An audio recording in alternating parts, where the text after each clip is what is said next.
राजा परीक्षित को पता चला कि आज से 7वें दिन तक्षक नाम के सर्प के काटने से मेरी मृत्यु है। तब राजा परीक्षित ने घर को परिवार को छोड़ते हुए गृह कारज समझते हुए गृह कारज नाना जंजाल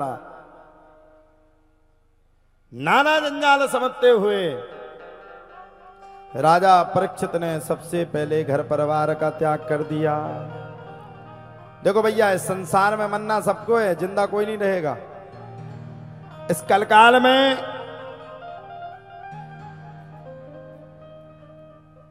एक दिन सबको अपने प्राणों का बलिदान देना है। एक दिन इस संसार में सबको जाना है। आया है सो जाएगा राजा रंक फकीर, कोई चढ़ चला सिंहासन पर, कोई बंधा जंजीर। जिसका आना तय है उसका जाना तय है। जो आएगा इस संसार में वो जाएगा, बिल्कुल क्लियर है। कोई अमर नहीं इस संसार में, ना अमर था ना अमर है और ना ही अमर होगा। कलकाल का अपना प्राकृतिक नियम है। और देखो, मरना सबको 7 ही दिन में। अच्छा आप लोग बताओ, हफ्ता में कितने दिन होते हैं? जल्दी बताओ, कितने दिन होते? 7 दिन। इन्हीं 7 दिनों में हमें अपने प्राणों को त्यागना है। किसी के ऊपर मंगलवार का थप्पा लग जाएगा, कोई बुधवार को सटक लेगा, कोई बृहस्पतिवार को चला जाएगा, कोई शुक्रवार को चला जाएगा, तो कोई शनिवार को चला जाएगा, लेकिन जाना सबको है। अब क्या आपने अपने जाने के लिए तैयारी की? अच्छा एक बात बताओ, दिल्ली जाओगे तो तैयारी करोगे कि ना है? सब करोगे। अच्छा भगवान के पास जाना ये तय है कि नहीं? अच्छा ये बताना सच्ची बात, जो आया है उसको जाना है कि नहीं? पहले तुझे बताओ किस किस। अच्छा अम्मा तुम्हें नहीं जाना? तुम्हारे टाइम के तो पेड़ ही मुरझा गए, अब तुम्हें तो जाने ही जाना है। सबको जाना। आया है सो जाएगा राजा रंग फकीर, है? कोई चढ़ चला सिंहासन पर, कोई बना जंजीर।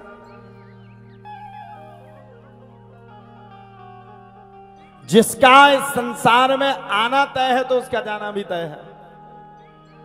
अगर हमें जाना है तो जाने से पहले हमें अपने जीवन में तैयारी करके रखना चाहिए। इस दिन जाना, इस स्थिति को जाना, इस समय में जाना।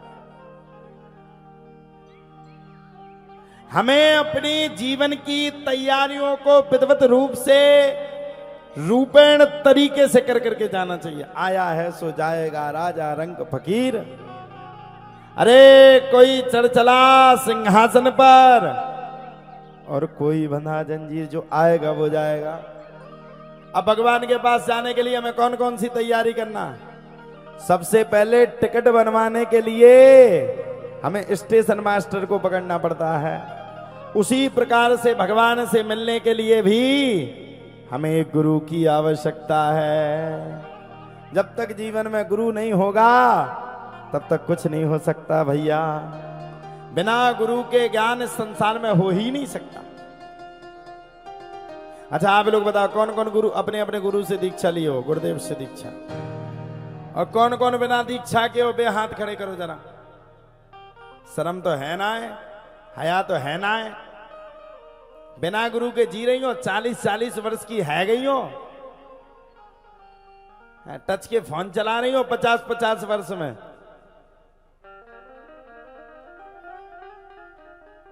बिना गुरु के संसार में ज्ञान हो पाना बड़ा मुश्किल है साहब। बिना गुरु के आपके जीवन में कभी ज्ञान नहीं हो सकता। गुरु को लेना अति आवश्यक है। तुम्हारे हैं गुरु की नहीं? हाँ, दोनों जन की नहीं? बिना दीक्षा के बैठे हो? अरे तुम पक्के बुद्धू ही राम हो। है? बिना गुरु के हो? अरे राम राम। 3 घंटे के लिए तो घर छूटता बड़ी मुश्किल में। अभी बैठी माता है बड़ी मुश्किल में। यहाँ बैठी तो मन घर ही पे लगाए होंगे। अब घर पे क्या हो रहा होगा? भैंस का चारो कीने दा हुई है, गैया का पानी कीने पिवा हुई है, लड़का बिटिया आए भोजन कीने दा हो, स्कूल से बसता जाने का पटको ही है। हमसे तो 3 घंटे भी